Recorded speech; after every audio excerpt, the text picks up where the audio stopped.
ఏ ఊరు చిన్నమ్మ? మా కుమారుగూడెం సార్. ఏడా కుమారుగూడెం. ఎంత దూరం ఉంటుంది ఇక్కడికి? ఎంత దూరం ఉంచేది ఇక్కడికి? 2 కిలోమీటర్. 2 కిలోమీటర్.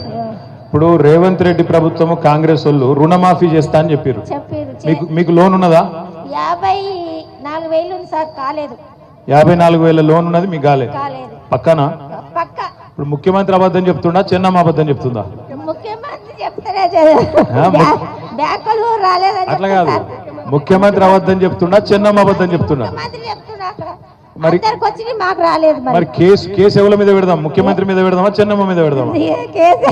ఎవరి మీద పెట్టాలి? కాదు, మోసం చేసిన మీద కేసు పెట్టాలనా లేదా? పెట్టాలి. మరి గ్యాస్ గురించి కూడా 500 అన్నారు.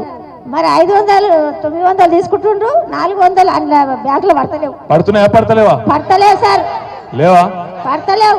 అది కూడా గ్యాస్ ముచ్చట్నే అయిపోయిందా? అది గ్యాస్ లోన్. 4 ఎకరాల భూమి ఉంది సార్. 4 ఎకరాలు ఉన్నది. పల్లె సార్, పల్లె మేడం. రైతు బంధు వాళ్ళే, రుణమాఫీ కాలే. తులం బంగారం వచ్చిందా? మరి బంగారం లేదు. 2,000 వేయలేవు. మా ఆయనకు 2,000 పింఛన్ ఇస్తారు. మీ ఆయనకు 2,000 పింఛన్ ఎవరు ఇచ్చారు? మా కేసీఆర్. ఈయన ఇయ్యలే కదా. మరి మరి నేను 4,000 ఇస్తాను కదా. అదే కదా. ఎక్కడ పోయిందో ఆయన దొక్కపోయాడు. ఉన్నాడు ఏం మంచి చేస్తాడు సార్. ఆడపిల్లలకు ఫ్రీ బస్సులు అన్ని ఇజ్జత్ లేకుండా చేసాడు. మోపిల్లలు లేదు, మేము ఆడపిల్లలు వేడున్నాం. మోపిల్లలు లేదు, మేము ఆడపిల్లలు వేడున్నాము. వాళ్ళు ఉంటేనే మేము కదా. నువ్వు లాజికల్ గా అడిగితే నేనేం చెప్తాను? లాజిక్ తో పద్ధతి కాదు సార్. పద్ధతి కాదా? కాదు కాదు.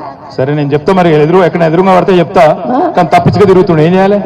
తిరిగితే ఏదైనా గెలిపిస్తాం ఈ సార్. రైట్. థ్యాంక్ యూ చిన్నమ్మ.